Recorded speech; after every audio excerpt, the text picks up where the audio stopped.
последнее время я все чаще слышу от окружающих, что у них случаются панические атаки.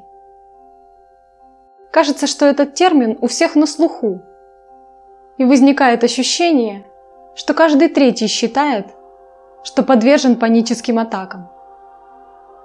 Давайте разберемся, что же это такое и стоит ли нам этого бояться. Некоторые люди всерьез считают, что паническая атака – это болезнь, близкая к безумию. Некий результат загадочного химического изъяна в мозгу, который отрывает нас от реальности и не дает нормально жить. И единственным способом лечения может быть практически насильственное вмешательство в наш мозг, в попытке ослабить и обезволить ту его часть, в которой возникла проблема. А другая часть людей приписывает себе панические атаки просто из-за повышенной тревожности, вызванной стрессом. На самом деле, паническая атака – это беспричинный и неконтролируемый приступ паники, который может проявляться даже ночью. Он длится от 10 до 20 минут, и в этот период человек подвержен такому страху и повышенной тревожности, что практически не контролирует своих действий. Ключевой причиной развития панических атак считаются неврологические нарушения. Хотя на сегодня истинные причины их возникновения точно не определены. Ясно одно: приступ панической атаки может происходить как внезапно, без какой-либо характерной причины, так и при воздействии конкретного раздражителя.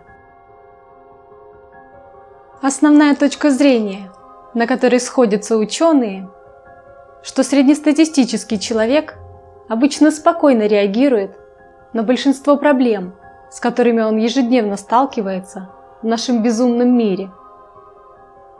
Но человек с особой чувствительностью тонко чувствует все происходящее, потому паническая атака может застать его и на вечеринке, и при разговоре с коллегой, или в переполненном поезде.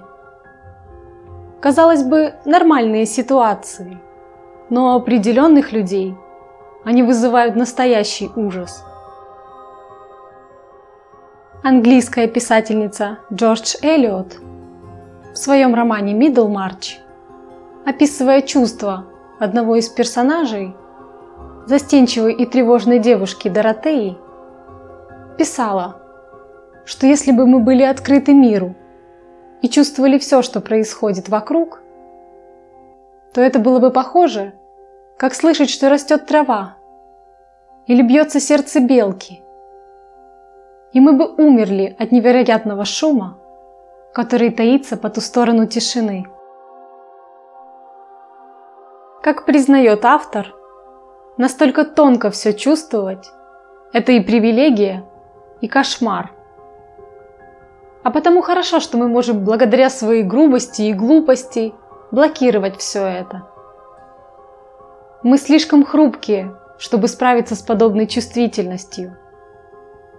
Паникуем, когда начинаем ощущать, насколько тонка оболочка цивилизации, насколько загадочны другие люди и насколько невероятно то, что мы вообще существуем. Ведь все, кажущееся нам важным сейчас, в конечном итоге будет уничтожено. Беспокойство – это своего рода дар, озарение, которому мы еще не нашли продуктивного применения в искусстве или философии. В нашем сегодняшнем безумном мире считается, что тревожные люди – сумасшедшие.